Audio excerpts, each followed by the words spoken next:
자, 수요일 아침입니다. 로마서 6장으로 이제 넘어와서 1절, 2절 말씀 좀 생각해 보겠습니다. 오늘 이 6장에서는 이제 새로운 관점 아니면 뭐 새로운 주제로 들어온다라고 볼 수 있을 것 같아요. 존 머리라는 학자의 말을 들어보니까 이 6장은 성화를 다룬다라고 말해요. 성화. 성화라는 게 뭐냐면요. 우리가 앞서 의롭게 되었다. 지금 뭐 한 2주 정도 계속 그 얘기를 했던 것 같은데요. 의롭게 되었다라는 그 말은 칭의라고 말하거든요. 의롭다라고 칭한 거잖아요. 근데 그 칭의에 이 의에 이어서 나오는 그 삶이 뭐냐라고 한다면 이제 성화인 거죠. 그러니까 성화라는 것은 칭의를 빼고는 말할 수 없는 거예요. 앞서 5장에서는 계속 그런 논지였죠. 우리 그리스도인이 어떤 사람이냐라고 물었을 때 믿음으로 의롭다 하심을 얻었다. 그게 5장을 한 문장으로 정리해 볼 수 있을 것 같아요. 그렇게. 그런데 6장에 오게 되면 이제 동일하게 우리가 어떤 존재인가를 말하면서 우리 그리스도인들이 세상에서 어떤 원리를 가지고 살아야 되는가. 그러니까 이 성화의 삶, 세상에서 믿는 자로서 이 칭의를 받은 자로서의 그 삶이 어떠해야 하는가에 대해서 가르쳐주고 있는 말씀입니다. 먼저 1절 말씀에 보면 이렇게 말하죠. 그런즉 우리가 무슨 말하리요? 은혜를 더하게 하려고 죄에 거하겠느냐라고 말합니다. 자, 이게 지금 그런즉으로 시작한다고 봐서는 앞서 5장에서 이어지는 말씀이라는 걸 알 수 있죠. 분리된 말씀이 아닙니다. 그럼 왜 그런즉으로 말하고 있느냐면 5장의 메시지에 대해서 오해할 수 있는 사람들이 있단 말이에요. 거기에 대해서 바르게 설명하기 위한 겁니다. 앞서 20장에서 어떤 말을 했습니까? 우리가 어제 생각해봤던 말씀에 보면 죄가 더한 곳에 은혜가 더욱 넘친다라고 말했잖아요. 그럼 이제 사람들은 그렇게 생각할 수 있죠. 죄가 많을수록 은혜가 더 커진다? 그러면 거꾸로 생각해서 은혜가 더 커지게 하기 위해서는 죄를 더 많이 지어야 되겠네? 라고 오해할 수 있는 거죠. 충분히 그렇게 생각해 볼 수 있는, 충분히 해볼 수 있는 발상이에요. 하나님의 은혜를 더욱더 넘치게 하기 위해서 죄를 더 많이 지어야 되겠다 라고 생각하는 그런 사람들에게 바울은 뭐라고 말하느냐, 그럴 수 없느니라 라고 단호하게 말해요. 그럴 수 없다. 그건 말도 안 된다. 왜냐하면 죄에 대하여 죽은 우리가 어찌 그 가운데 더 살리요 라고 말하죠. 이게 무슨 얘기냐면 예수 그리스도 안에 있는 사람은 죄에 대해서 죽은 사람이에요. 죄에 대해서 죽었다고요. 죄에 대해서 죽어야 되는 게 아니라 이미 죽었습니다.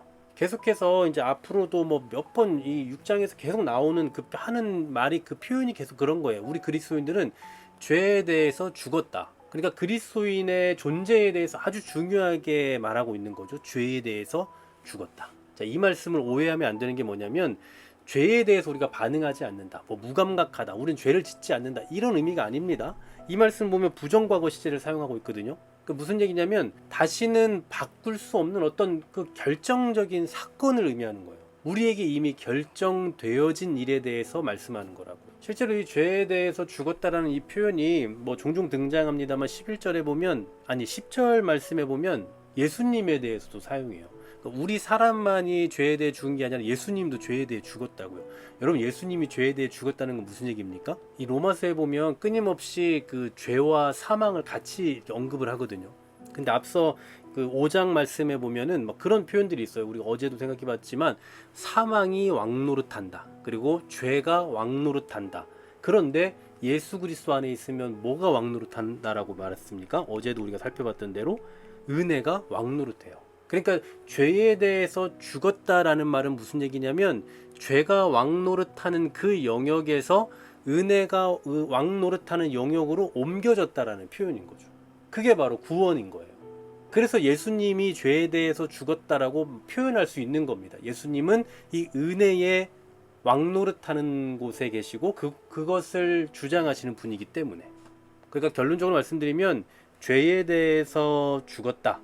죄에 대하여 죽은이라는 이 표현은 우리를 구원하셨다. 하나님의 그 결정적인 사건. 그래서 구원받은 자라는 의미가 되는 거죠.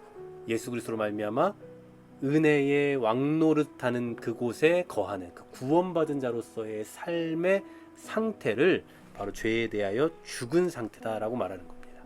바로 이 상태, 죄에 대하여 죄에 대하여 죽은 자로서 살아가는 그 상태가 바로 성화인 거예요. 성화. 그러니까 이 성화라는 것은 구원받은 사람, 아까 처음에 말씀드렸죠, 칭의, 의롭다 하심을 받은 사람에게만 적용되는 말씀이에요. 아무에게나 성화가 되는 게 아닙니다. 믿지 않는 사람들에게 너는 왜 성화가 안 되냐, 뭐 이런 얘기를 할 수가 없어요. 이 성화의 핵심은 뭐냐면요, 소극적으로는 죄에서 벗어난 겁니다. 아까 은혜의 왕노릇하는 곳으로 갔잖아요. 그러니까 죄가 왕노릇하는 곳에서 은혜가 왕노릇하는 곳으로 옮겨졌어요. 이거 소극적인 거고요. 적극적으로는 그 아들의 형상을 닮아가는 겁니다. 아들의 형상을 닮아가는 거. 그래서 예수 그리스도를 적극적으로 닮아가는 그 삶을 살아가는 것을 뭐라고 한다고요? 성화라고 한다는 거죠. 그러니까 이 은혜를 아는 사람들은 이미 죄에 대하여 죽어서 은혜의 왕노릇하는 그곳에 살아가는 그 자리를 아는 사람들은 그 감사의 표로 섬기는 삶을 살게 되는 거지. 우리 그럼 죄를 더 지어야 되겠는데, 은혜를 더하게 하려면 우리 죄에 더 거해야 되겠는데, 이런 말 하지 않는다라는 거예요. 죄에 거하는 그 삶의 구실로 은혜를 이용하는 그런 사람이라면 아직 은혜가 부족한 겁니다. 아직 은혜가 뭔지 모르는 거예요.